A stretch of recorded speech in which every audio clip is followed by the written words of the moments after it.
How's everything going with you? How's your week been so far? It's been good. It's been good. I went and went and bartered some tech services out, and that was really fun. I helped somebody get their website up and available, and in return, I have now like a month pass to her establishment. So super excited. Awesome. What is the establishment? Is it like a It's an indoor playground. It's indoor playroom that my kids can go in and hang out in, and so that'll be super nice just to be able to get them out of the house on a more regular basis. It's actually in town, which for the past while we've had to drive an hour before we can get to any place like that, and so I'm just like, I want this business to thrive. I right? need it around because I need it for my kids. So I know how to put a website up. Do you have one? And if not, let me help you. For sure. So. The world still works the same a little bit. You still Mhm, could barter out services to mhm. get. It's awesome.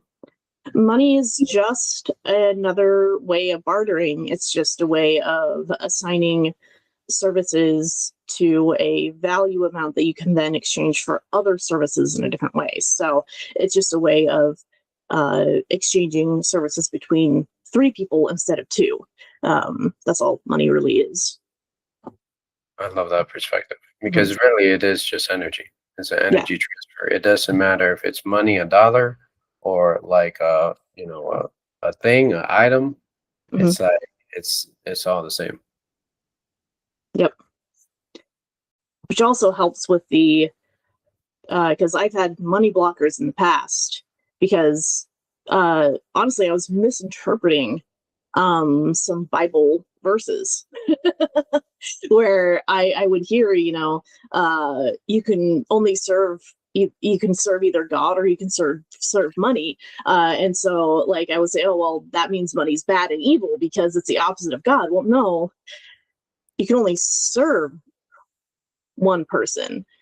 Right. If you dedicate yourself to God, you can still have resources to help you do that. And in fact, many of his chosen, disciples had resources to back them up and gained it through being of service. And like being, we are charged uh, to multiply and to take something and to make it abundant. Um, and that's our charge, whatever that may be. That can be goods, that can be services, that can be money. Whatever you take, instead of squandering it or storing it or sealing it away, you amplify it and you give Absolutely. it back out into the world for it to grow. That So, literally reminds me of the story of the talents when mm-hmm. he goes in and he's like, "Here, you get one, you get um, what was it? You get one, you get five, you One, get." 3, 5. Yeah, because it ends up being 1, 6, 10. Yeah, yeah. Uh-huh. So it's like And I always thought that was so unfair when you're going like, why? How dare it? Like he protected that one, right? That right? shouldn't that come for something? But no, the point is to go and be a blessing and to go and amplify and uh, better the world around you in some way, whatever that may be. It's up to you and your passions and your desires and what interests you and intrigues you. But Yes, the goal is to grow. right. It's not for us to hoard because if we hoard, then it disappears, right? Mhm. So it's like it's more so for us to take the effort to make sure that we don't hoard it because we'll lose it. Because it's like Mhm. we're being greedy with the information. It's like, oh, it's for me, it's for me, it's for me. And then it's like, okay, it's for you. Okay, well, if it's only for you and it's not for everybody else, well, sharing is caring. So we're going to take that and share with the next one. Mhm. And like you said, the guy with the one talent, I understand because it was scarce. No, Mhm. it was only one. Mhm. And at the same time, he did the best he could with the information that he had available to him at the Mhm. time. And so it's like it's unfortunate, but he learned, I'm sure, a grave lesson that day of like, okay, I gotta use it. Yeah. Yep. Now, with that being said, is What's your favorite book? That is a great question. I don't know. I don't know that I have a favorite book at the moment. I've been doing a lot more online resources, and I do a lot in the tech space, Right. and books are often outdated by the time they're printed. And so it's like the information there is no longer relevant um, by the time it's finished getting printed. um, so at the moment, I would say I don't have a favorite book. I have books that I've enjoyed. I have books that have taught me things, but I don't have anything I could point to anybody. So what was your favorite piece of information that you're always wanting to point somebody to? Hmm,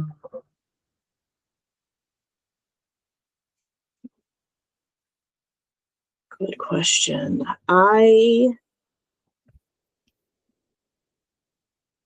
Hmm, for a lot of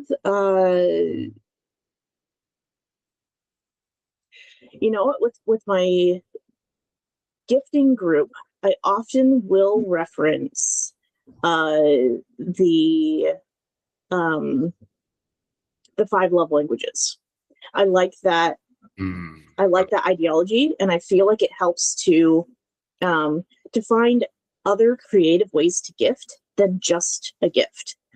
And so the five love languages, it is a book. And so it counts for your previous question. And it is a book that I like.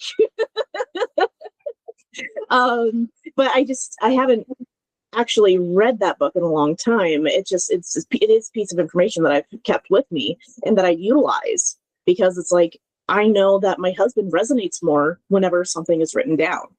And so, his is words of affirmation. And so I often will change my gifts to make them have a written component, something that I've done personally for him, so that he feels that extra connection to the gift, and so he feels that love.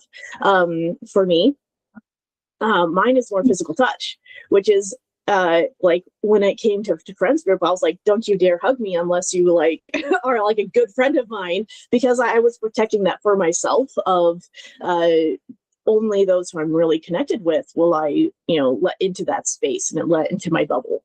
Um, and it is but like with my family, we're big cuddlers. And it's like, I didn't expect that of myself and my family to be super big cuddlers because I was so standoffish as a kid, but it is a way that I show love and the way that I feel love too. And so like, a movie night at home where we can just cuddle together and watch something, that's a big gift for me, bigger than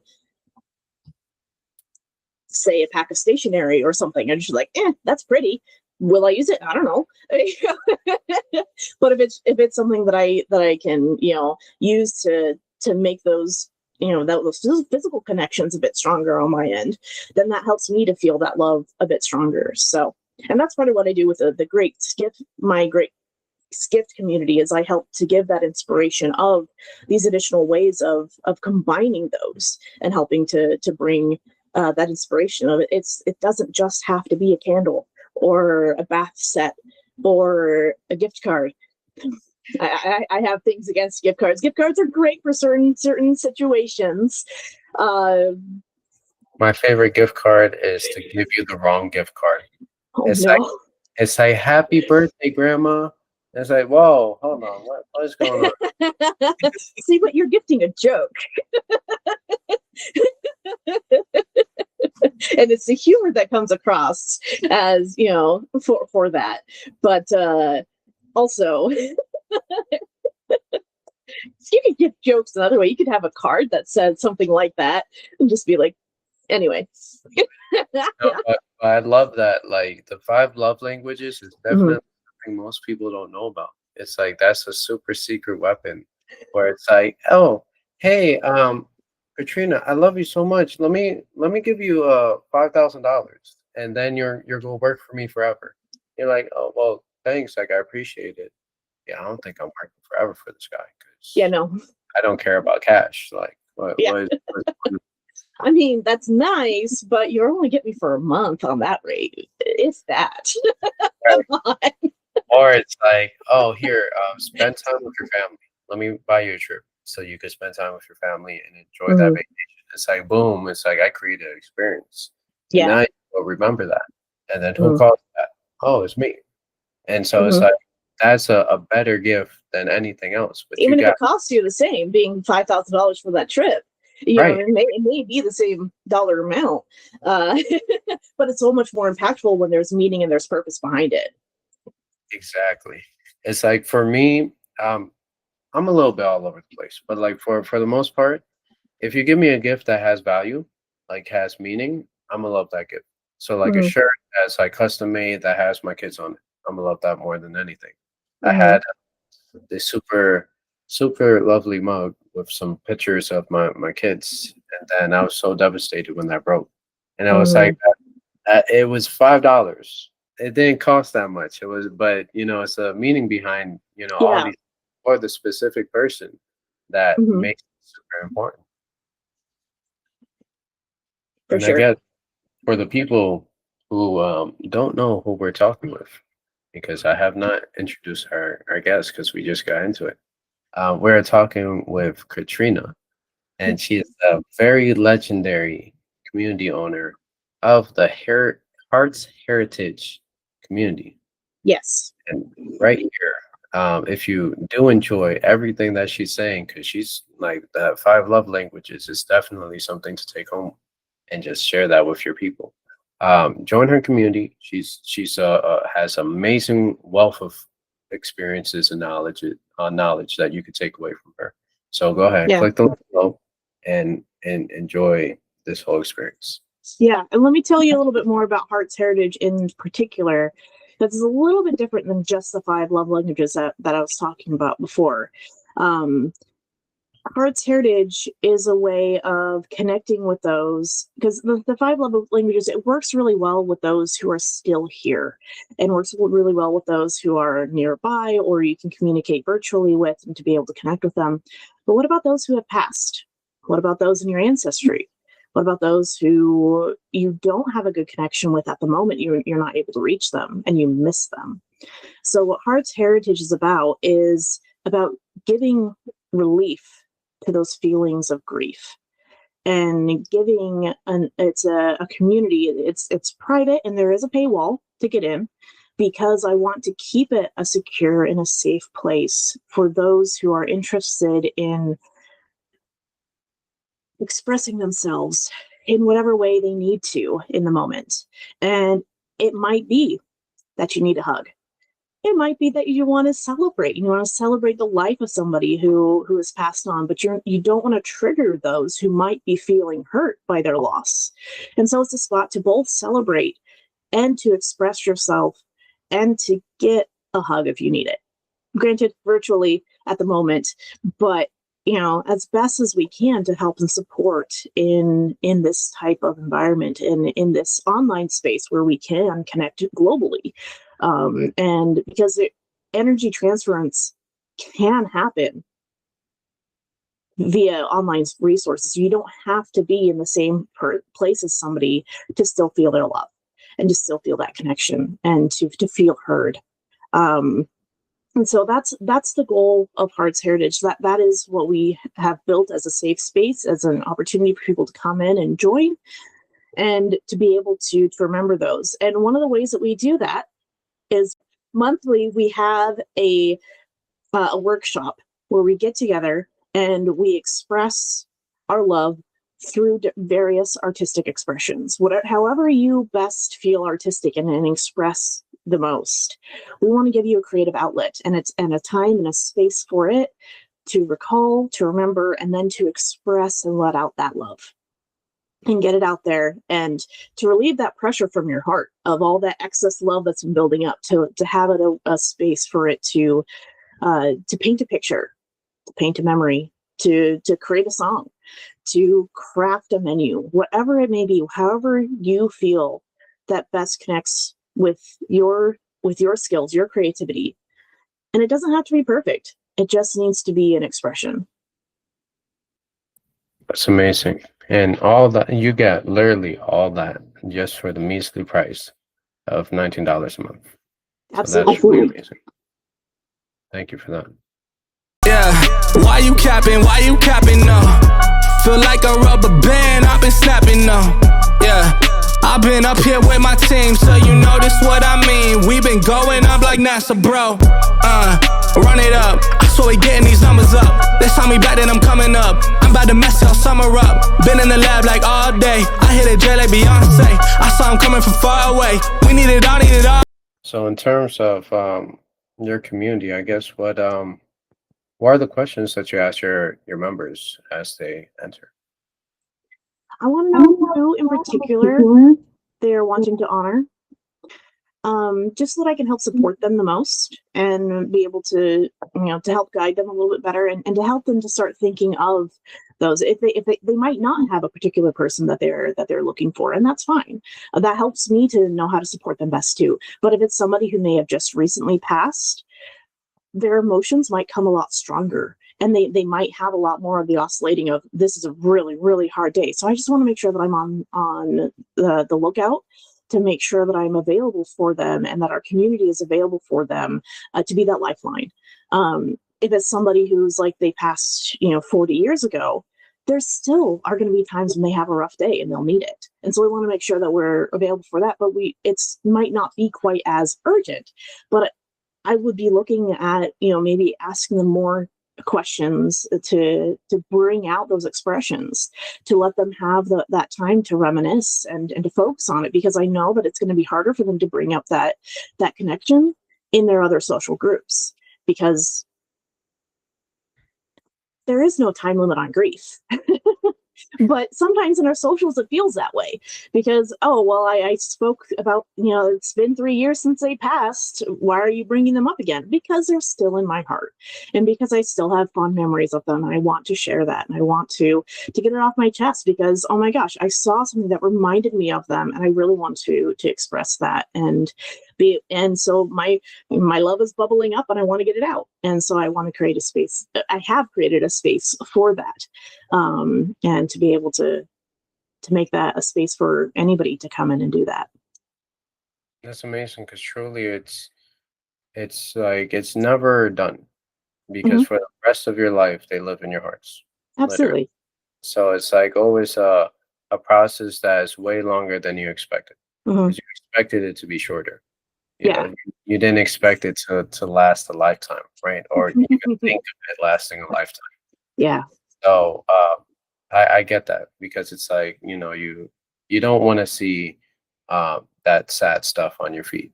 It's like when you're going through, you're looking for dopamine, so you're looking for some fun in there. And so like seeing that, it's like, oh, that's so like, so 2008. Wait a minute, hold on, like that's like it happened yesterday to me. So I completely get that. That's amazing. How have you are these questions that you feel that are going to last, or are you going to change them over time? I'm open for pivoting. I'm open for change as I get responses back, and as we work through them. I'm totally willing to workshop them, and so there's no guarantee that these will be the questions that come up forever. But I do feel like at the moment, it's important to know what brings people in and how I can help best serve them. And so that to me is my initial reach out and my initial point. Awesome. I know you have two communities. Yes. So this community, Hearts Heritage, what rank are you starting off as? Great question. What is I guess the category as well? Yeah. It is a bit newer. So I started off not even thinking of having my own school community. It wasn't something that was on my radar until I was inspired by a post in the Synergy community, or Synergizer, I think. And it was like, oh, well, that's why. And I can have space. I can make my own space for people to have this unique experience that you don't find in other places. And it can be a benefit for both myself with my own grief, being able to have a spot to release and to express, as well as opening that up as an opportunity for others. And so it is it is brand new, and so we get to see from the very, very beginning, as of when it started. Yeah, it's less. This community is actually, the Hearts Heritage community in and of itself is less than a week old. But as of right now, we are in the relationships community and we are rank 257. So pretty nice spot for being For sure. less than a week. You definitely could. There's some techniques just to like bring that closer to the bottom for sure. Mhm. And it's like there. I like one technique because it's hilarious, and I don't recommend you use it. Because there was this guy, I seen him take it to the extreme. I was impressed with this actually. Hmm. So underneath my in one community, underneath my post, he posted 4 times. And so it's like, okay, if you post 4 times, like I like activity too. So okay, I'm gonna just like it 4 times. That helps me in that community as well, right? At the same Mhm. time. Now I'm not gonna respond to all 4 separately. I'm still gonna respond in one. But yes, that does create more engagement for sure. Just Mhm. say this send is send the send hearts send heritage send. Oh There my you goodness. I'd rather give actual value. I don't mind posting 4 or 5 times in a day. Like, that doesn't bother me. But I'd rather them be actually valuable posts than go. a single word. I'm not like, if that happens in my group, I'm not going to like all of them. I'm only going to like one because I don't want to promote that. Mm-mm. Right. That's hilarious. Oh, I would like authentic human engagement. Thank you very much. that is my super secret technique to grow any community within 24 hours. Just press the button. There you go. Yeah. I'm sure that there's ways to manipulate the algorithms and be able to see yourself move up a little bit easier. But honestly, I just want to be able to invite people in and get people through the door. Like, I want to have this community for them and for their benefit. So yeah. And that's what I love too, is the objective is not, to be the top ranked community. The Mhm. objective is to actually help you, right? Exactly. Like to do that. You don't need to And be the top. the community will grow. Right. The community will scale. The community will rise in the ranks because it's going to be authentic, it's going to be true, and it's going to be of value to those who come and join. In terms of this idea, right? You didn't think necessarily of creating this community, but like, what Right. was like the groundwork before? Like, you've had experiences in your life. Have you like systematized like those experiences and create a helpful framework for you in life, or has that? How far back do you want to know? Um, well, we could stream. Um, This could last 24 hours. We could do another 24-hour stream. no, I've actually have some other things that I've got to do a little bit later, so we can't do it for one like that. No. So the system came as I was processing through my own grief. When my brother passed, Sorry to hear that. it was a very, very sudden and unexpected passing for us. And so it hit a lot harder. But through it, I was inspired to write music. And I was like, I'm not a composer. I'm not a lyricist. I made fun of people who did poetry in my head. I was like, why? It's just, I never considered poetry as something that I would do. But the more, when it came time for us to honor his passing and to celebrate his life, poetry came out. And through it, at the time I wasn't composing. I didn't have any of the tools. And so I just attached it to a song that I knew.